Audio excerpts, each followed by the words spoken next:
We want to turn now to former counselor to the president and manager of his 2016 campaign, Kellyanne Conway. Kellyanne, we've been talking about Florida. It seems to be trending in the right direction for your candidate, President Trump.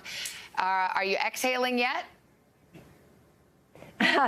No, we know we've got a long way to go. Even in 2016, Savannah, we waited until 2:30 for Secretary Clinton to call and concede. These things can go late into the night, but we do like what's happened in Florida for several reasons. Obviously, it's an incredibly important electoral vote-rich state, but also it's a representation of the country. Many people are moving there from other states, obviously. 70% of Miami-Dade roughly is Hispanic, and we see that Vice President Biden has underperformed there, but we also are looking at some of the exit polls among Hispanics elsewhere. So in Florida, plus 27 for Hillary Clinton, plus 8 for Joe Biden.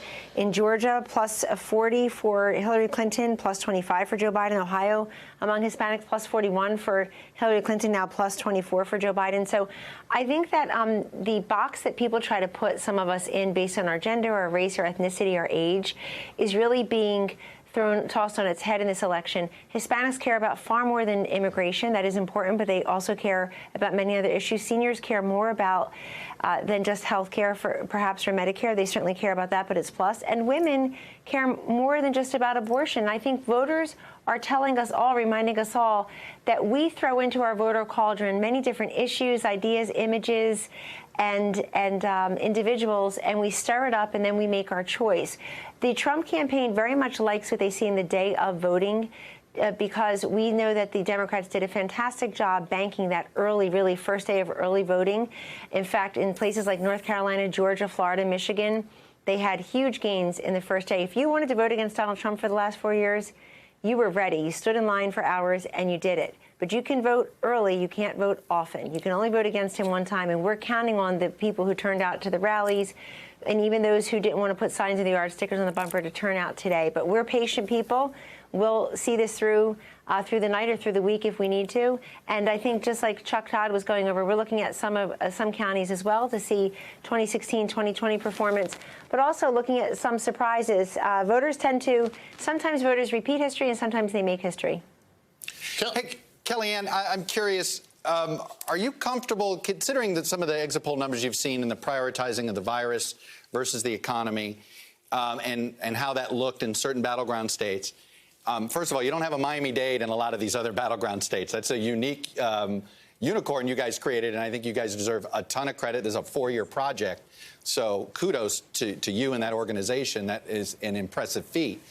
But I am curious, are you comfortable closing the way the president did on the virus, given what you've seen in the exits in a lot of these other states that where a majority of the voters appear to be on the other side of virus versus the economy?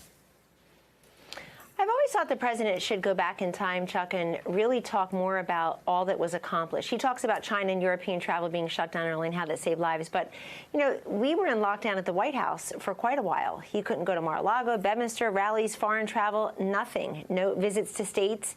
There was nothing. And what were we doing? 7 days a week in that task force. My seat was right behind Drs. Birx and Fauci. Actually, I learned a great deal from both of them. And the president signed into law $1 trillion worth in the CARES Act, PPP to help save these small businesses and save American jobs, PPE, billions of masks and gloves and gowns, and of course ventilators, thankfully, for anybody who needed it. So I've always been urging, go back in time and recognize that we women are the chief healthcare officers of our households. We control about 2 out of every 3 healthcare dollars spent in this country. And even if you, as a female voter, say, I'm not particularly worried about me or someone in my household, God forbid, contracting or dying from COVID, I'm worried about other people. I'm not just a direct stakeholder, I'm a shareholder for other people in my life. I'm worried about Aunt Edna in the nursing home. I'm worried about Grandma who we haven't been able to visit. I'm worried about my kids' school reopening too quickly. And I've been a very loud voice about healthcare being a very important issue to women. And I think that going back in time and taking more credit and reminding people all that we did came together. Do you remember, Chuck, in March, the president had a 62% approval rating for handling of COVID? And I remember telling him in the Oval Office, you've never had a 62% approval rating on anything, including the economy, and you've presided over a dynamic economy.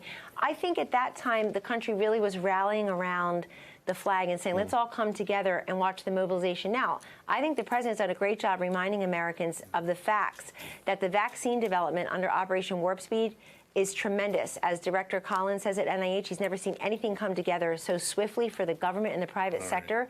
In less time, Chuck, than it takes to have a baby, we've developed a vaccine. We've got 3 or 4 in the final phases. That's great news for everyone. That will help the therapeutics mitigate the virus. The vaccine will eradicate the virus. All right, Kellyanne. And hopefully that will come sometime by the end of the year or early next year. Kellyanne Conway, thank you so much for being with us.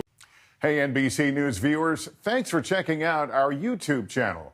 Subscribe by clicking on that button down here and click on any of the videos over here to watch the latest interviews, show highlights, and digital exclusives. Thanks for watching.